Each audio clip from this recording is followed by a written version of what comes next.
तो गाइस मैंने आपको पहले पार्ट में बताया था कि मीरा को कैसे वो एंटिटी अपने कब्जे में कर लेती है और आज हम सुनेंगे इससे आगे वाली कहानी। मैं हूं प्रियंका, आपकी होस्ट। चलिए शुरू करते हैं कहानी और आपका स्वागत है मेरे चैनल में।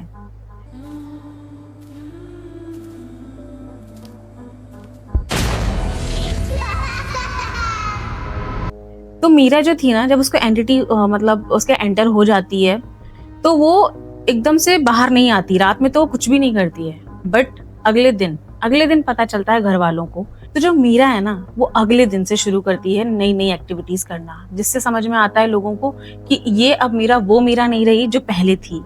वो सुबह उठते ही सबसे पहले चीजें इधर उधर फेंकना शुरू कर देती है। कोई उससे कुछ भी बोल रहा था, उसका उल्टा जवाब दे रही थी, उनसे लड़ रही थी, गलत जवाब दे रही थी। तो एकदम से अचानक से दादी और उसकी जो मम्मी थी वो सोचने लग जाती है कि अभी अचानक से क्या हुआ, रात तक तो सब कुछ ठीक थी और अभी इसको क्या हो गया, ये इतना उल्टे सीधे जवाब क्यों दे रही है, अलग अलग काम जो भी हम बोल रहे हैं उस पर लड़ाई कर रही है, हमसे लड़ रही है। तो इस चीज को वो लोग नोटिस करते हैं लेकिन कुछ कहते नहीं है। जब भी मीरा बाहर जाती थी तो वो जो एंटिटी होती थी ना, वो उससे कभी लौंग, कभी इलायची, कभी नारियल, ये सब लेने के लिए मजबूर करती थी। और मीरा जब घर में आती थी ये सारी चीजें लेकर, तो वो रात में ना कुछ टोटके करती थी। तो एंटिटी ने एक दिन पता है क्या किया, एक दिन एंटिटी ने ना आंगन में एक नारियल उसके हाथों से गड़वा दिया, मतलब उसमें गाड़ दिया गया और मीरा जाके सो गई। रात में किया उसने ये और लोगों को बिल्कुल पता नहीं चला। जब सुबह उठे सब लोग, उन्हें बिल्कुल पता नहीं था कि रात में क्या हुआ है। लेकिन ये सब जो उनके पितृ थे, चाचा जी, वो जानते थे, उन्होंने देखा हुआ था। तो वो मीरा की शरीर में आते हैं और वो दादी को और उनकी मम्मी को बताते हैं कि रात में इसने एक बहुत बड़ा टोटका किया है, इसको रोको और बीच में जो जो नारियल है, मतलब आंगन में, उसको निकाल के फेंक दो, क्योंकि इससे ना आपका और भी ज्यादा बुरा होने वाला है घर का। तो जो दादी और उसकी मम्मी होती है वो कहती है हम कैसे मान लें कि तुम एंटिटी नहीं हो, मतलब जो उसके ऑलरेडी जो परेशान कर रही है। उनको लगा कि शायद एंटिटी ही है जो बदल बदल के चीजें कर रही है, कभी चाचा बन रही है, कभी कुछ और बन रही है। तो ये उनके साथ मजाक कर रही है। लेकिन वो चाचा जी ही थे, बट उन्हें वो चीज फेक लगी। इतने में ही वो एंटिटी वापस आ जाती है और चाचा जी को बाहर निकाल देती है शरीर से। और वो एंटिटी अब पता क्या कर रही थी, अब वो गेम खेलने लग गई थी।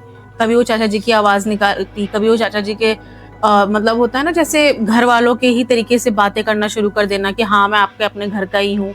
तो जो वो एंटिटी थी वो मीरा की दादी से और मीरा की मम्मी से बोल रही थी कि इस घर में चारों तरफ कीले गड़वा दो और चारों तरफ नारियल गाड़ दो, ताकि तुम्हारे घर में चीजें अच्छी होने लगें। लेकिन वो एंटिटी ये सब कुछ झूठ बोल रही थी। वो चाहती थी कि और बुरा कर सके। ये चीजें उनको मतलब आए दिन वो बोलती रहती थी और धीरे धीरे ना चीजें और बिगड़ने लग गई। ये सब देखते हुए ना उनके जो पिताजी हैं, मतलब मीरा के जो पापा हैं, वो एक दिन नोटिस करते हैं कि ये जो हरकतें हैं मीरा की वो बढ़ती ही जा रही हैं। तो उनके पड़ोस में ही एक पंडित जी रहते थे, वो उनको घर में लेकर आते हैं। लेकिन जब पंडित जी घर में आते हैं तो वो कहते हैं कि आपने ना पहले से ही इस घर में पहले एक बंदिश करवा रखी है मौलवी जी से, उसको हटाना होगा। जब तक आप उसे नहीं हटाएंगे मैं आगे काम नहीं कर पाऊंगा। तो वो बोलते हैं कि आप बंदिश हटा दो। जैसे ही वो बंदिश हटाते हैं तो वो देखते हैं कि जो उन्होंने ये प्रोसेस किया है, जो बंदिश हटाई है, उससे उनके घर में अब और भी ज्यादा एंटिटीज आने लग गई। मीरा का घर, जो मीरा का जो शरीर था ना, वो और ज्यादा अट्रैक्ट कर रहा था एंटिटीज को। अब उन्होंने जो सबसे बड़ी भूल कर दी थी कि उन्होंने ये बंदिश हटवा दी थी। अब उन्हें वो दोबारा से मौलवी जी को ढूंढकर दोबारा से बंदिश करवानी पड़ेगी, क्योंकि अब चीजें और ज्यादा बिगड़ रही हैं। धीरे धीरे जो वो लड़की थी ना, वो कभी कभी पता है कैसी हरकतें करती थी, कभी पूरे दिन सोती थी, कभी दो दो दिन तीन दिन तक सोती ही रहती थी, कभी चार चार दिन तक जाग रही है, कभी पूरे पूरे दिन खा रही है, 10-10 लोगों का खाना खा जा रही है, और कभी कभी बिल्कुल नहीं खाती थी। उसकी हरकतें ना बहुत चेंज होती रहती थी दिन प्रतिदिन। तो वो लोग समझ नहीं पा रहे थे कि करना क्या चाहिए। तब उन्होंने वो मौलवी जी को ढूंढा जिन्होंने पहले से ही बंदिश लगा रखी थी उनके घर पे, उनको ढूंढा और उनसे बात की। तब उन्होंने बताया कि इसका ना पैर वो पीपल वाले पेड़ पर, मतलब जहां पर वो गई थी रात में, उसका पैर पड़ गया था एक टोटके पर, जिसकी वजह से ये एंटिटी उसे परेशान कर रही है। और ये इतनी आसानी से नहीं जाएगी क्योंकि ये जल के मरी थी। तो जो उनके पापा हैं वो कहते हैं कि फिर इसका हमें क्या करना चाहिए, आप बताइए, आप इस तरीके से इसको, तो मतलब इस चीज़ को हम कैसे रिमूव कर सकते हैं, कैसे हटा सकते हैं अपनी बेटी पर से। तो मौलवी जी बताते हैं कि आपको ना मतलब सुंदरकांड करना होगा और कुछ पंडितों को खाना खिलाना होगा कुछ। तो उन्होंने बोला कि इसमें करीब 30 से 35 हज़ार का खर्चा आएगा और आप वो अरेंज कर लो तो मैं पूजा शुरू करता हूँ।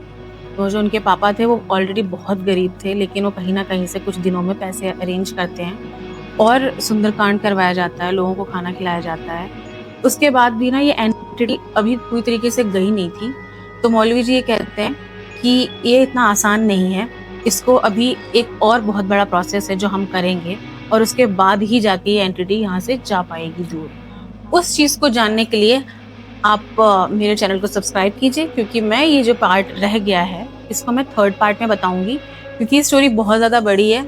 एक पार्ट में बताई नहीं जा सकती, उसका पहला पार्ट था, ये आज का 2nd पार्ट था और 3rd पार्ट जो है वो मैं बहुत जल्दी लेकर आऊँगी। इस स्टोरी का 3rd पार्ट जानने के लिए मेरे चैनल को सब्सक्राइब कीजिए और मैं बहुत जल्दी ही इसका पार्ट लेकर आऊँगी। Thank you so much.